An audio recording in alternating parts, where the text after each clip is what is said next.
ঈদের ছুটি কাটিয়ে ঢাকায় ফিরছে মানুষ, বেড়েছে গণপরিবহন। দর্শক, আপনাদেরকে সরাসরি সংযুক্ত করেছি বাংলা মোটর মোড় থেকে, এবং এইখানে কিন্তু দেখা যাচ্ছে গণপরিবহনের পরিমাণ গত 2-3 দিনের তুলনায় কিন্তু আজকে বেশ বেড়েছে, এবং সাধারণ যাত্রীরাও কিন্তু চলাচল করছেন। দর্শক, আজকে শুক্রবার হওয়ায় কিন্তু যেরকম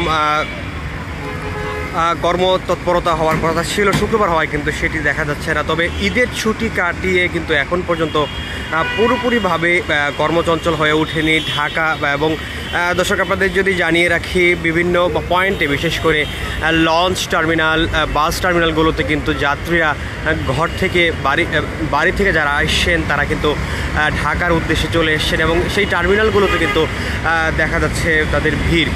দর্শক, আপনাদের যদি জানিয়ে রাখি, 9 দিনের কিন্তু দীর্ঘ ছুটি চলছে সারা দেশ জুড়ে, অর্থাৎ সরকারি, আধা সরকারি, স্বায়ত্তশাসিত যে সকল প্রতিষ্ঠান রয়েছে সেগুলোতে কিন্তু ছুটি এখনও চলমান রয়েছে। অর্থাৎ আগামীকাল 5 এপ্রিল কিন্তু সেই ছুটি শেষ হবে, এবং 6 তারিখ থেকে কিন্তু সরকারি যে সকল প্রতিষ্ঠান রয়েছে, সরকারি আধা স্বায়ত্তশাসিত বা স্বায়ত্তশাসিত যে সকল প্রতিষ্ঠান, সকল আদালত সব কিছুই কিন্তু আগামী রবিবার অর্থাৎ পরশুদিন কিন্তু সব কিছু খুলবে, এবং যার কারণে কিন্তু সাধারণ যাত্রীরা বা অনেকটাই স্বস্তিতে বাড়িতে ঈদ উদযাপন করে তারপর ঢাকার দিকে আসছেন।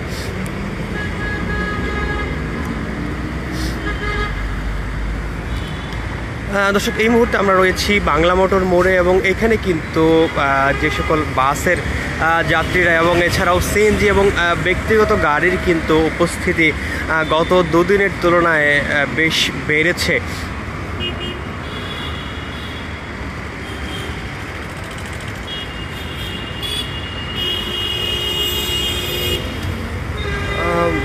সরকারি প্রতিষ্ঠানগুলো না করলেও কিন্তু বেসরকারি যে সকল প্রতিষ্ঠান রয়েছে এবং কর্মজীবীরা রয়েছেন তারা কিন্তু ইতিমধ্যেই ঢাকায় ফিরে এসেছেন, এবং ঈদের ছুটি কাটিয়ে কিন্তু তারা গতকাল অফিস করেছেন, এবং তার আগেও অনেকে চলে এসেছেন।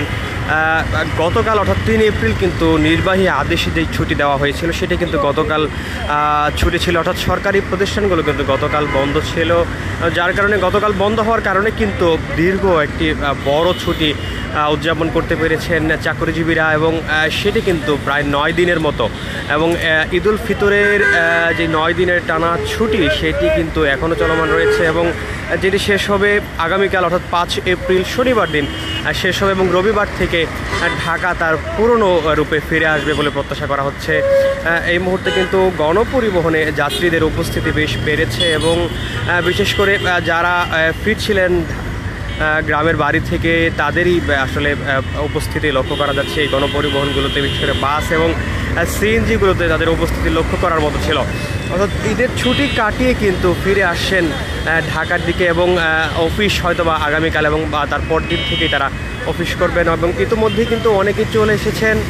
বেসরকারি যে সকল প্রতিষ্ঠান রয়েছে সেগুলো গতকালই অফিস করতে হয়েছে চাকরিজীবীদেরকে।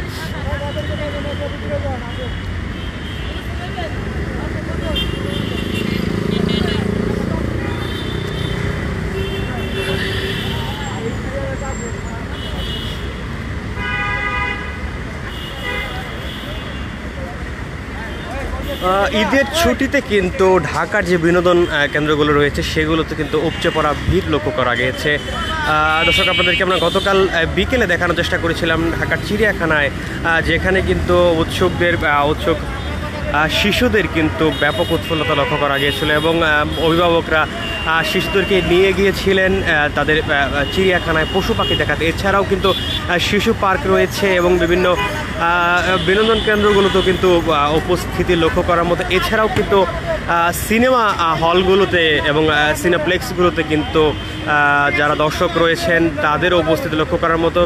এই মুহূর্তে কিন্তু বাংলাদেশে বেশ কয়েকটি সিনেমা রিলিজ হয়েছে এই ঈদুল ফিতরে, সেগুলো কিন্তু দর্শকরা দেখছেন। তার মধ্যে রয়েছে সাকিব খানের বরবাদ সিনেমা, এছাড়াও রয়েছে মুশারফ করিমের চক্কর 302, এছাড়াও আফরান নিশোরও সিনেমা রয়েছে। এছাড়াও যারা আসলে সিনেমা প্রেমী রয়েছেন, এই ঈদুল ফিতর কিন্তু অন্যরকম এক উৎসব সিনেমা প্রেমীদের জন্য। বাংলাদেশের স্টাররা অর্থাৎ নায়করা এবং ডিরেক্টররা কিন্তু চেষ্টা করেন এই ঈদ উপলক্ষে তাদের সিনেমাগুলো রিলিজ দেওয়ার জন্য, এবং সেখানে কিন্তু দর্শনার্থীদের উপস্থিতি লক্ষ্য করার মতো। এবং যেমনটি জানা গিয়েছিল যে আসলে দর্শনার্থীরা কিন্তু পর্যাপ্ত পরিমাণে টিকিট পাচ্ছেন না, এই এত পরিমাণ আসলে চাহিদা এই সিনেমাগুলো দেখার ক্ষেত্রে।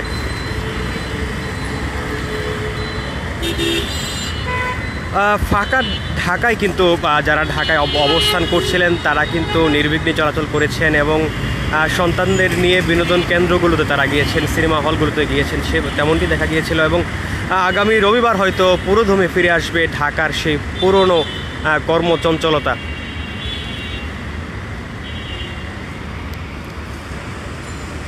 দর্শক, এই ছিল ঈদের ছুটি কাটিয়ে সাধারণ মানুষের ফিরে আসা, অর্থাৎ গণপরিবহন সর্বশেষ পরিস্থিতি। যুক্ত ছিলাম বাংলা মোটর মোড় থেকে।